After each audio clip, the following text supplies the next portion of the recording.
Ya, halo, perkenalkan nama saya Fitriana. Saya mahasiswa dari Universitas Raharja dari Prodi Manajemen Information System. Di sini saya akan menjelaskan tentang analisis SWOT.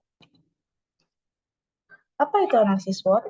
Analisis SWOT adalah sebuah teknik perencanaan atau teknik penyelesaian masalah dengan metode strength, weakness, opportunities, dan threats. Nah, di sini strength dan weakness itu berasal dari internal. Maksudnya dari internal adalah kekuatan atau kelemahan yang berasal dari ataupun yang dipengaruhi dari pihak perusahaan atau masalahnya itu sendiri.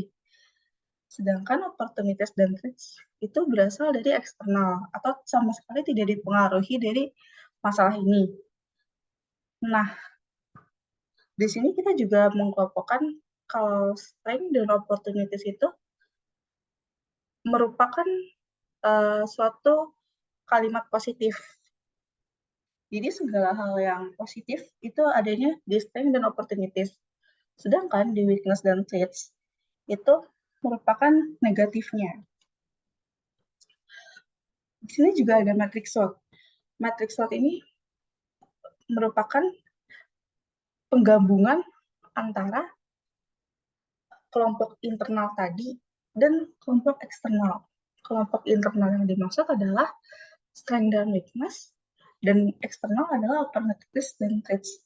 Di sini saya akan mengambil contoh untuk analisis SWOT di PT Samsung Electronics Indonesia, di mana PT Samsung ini mempunyai kekuatan produk menggunakan inovasi terbaru dan jenis produk yang ada itu bervariasi. Seperti yang kita tahu, kalau misalkan produk Samsung itu selalu menggunakan inovasi terbaru. Pada contohnya itu HP yang S23 Ultra, kalau nggak salah dia menggunakan kamera zoom yang jauh. Dan juga jenis produk Samsung itu tidak hanya pada handphone, tapi pada kulkas, TV, dan lainnya. Lalu di sini ada kelemahannya atau weakness. PT Samsung Electronics Indonesia itu mempunyai after sales yang buruk dan good quality-nya tidak konsisten. Lalu untuk opportunity-nya sendiri, seperti yang kita tahu, kalau misalkan konsumen itu selalu menginginkan teknologi yang terbaru. Lalu juga kompetitor seperti Xiaomi, Oppo itu memiliki service center yang terbatas. Dan threat atau ancaman yang didapat pada PT Samsung Electronics Indonesia, yaitu perusahaan smartphone kompetitor itu mulai masuk ke tingkat flagship. Seperti contohnya sekarang adalah Xiaomi. Xiaomi itu mulai mengeluarkan handphone mahalnya yang harganya di atas 8 juta. Lalu ada sebuah ancaman lagi dari konsumen tingkat menengah ke bawah ekonominya itu lebih memilih kompetitor seperti Xiaomi tadi yang sudah saya bilang. Nah,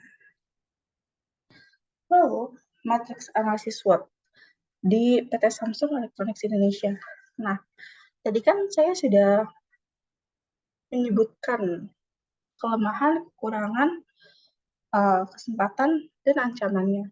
Nah, di sini dapat dibuat matrix, yaitu untuk strategi SO-nya itu dapat memenuhi keinginan konsumen dengan mengeluarkan produk dengan inovasi terbaru. Lalu juga berbagai jenis produk yang perlu perbaikan dapat dengan mudah diperbaiki di service center-nya Samsung. Lalu untuk strategi WO, itu menggabungkan inovasi terbaru dengan good quality yang konsisten, menggabungkan inovasi terbaru dengan good quality yang konsisten baik. Lalu ada inovasi produk dapat meningkatkan value produk sehingga konsumen tidak terlalu berfokus pada kualitas after sales.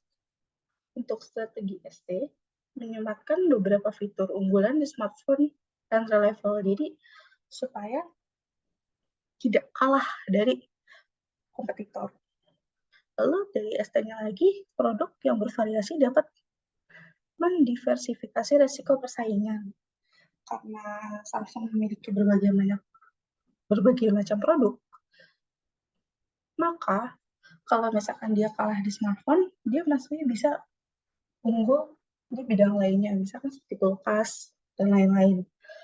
Lalu untuk strategi WT, itu meningkatkan pelayanan after sales untuk meningkatkan value bagi konsumen, sehingga dapat mengurangi persaingan dengan brand lain. Lalu meningkatkan build quality untuk meningkatkan minat konsumen. Sekian mungkin penjelasan dari saya. Kurang lebihnya mohon maaf. Wassalamualaikum warahmatullahi wabarakatuh.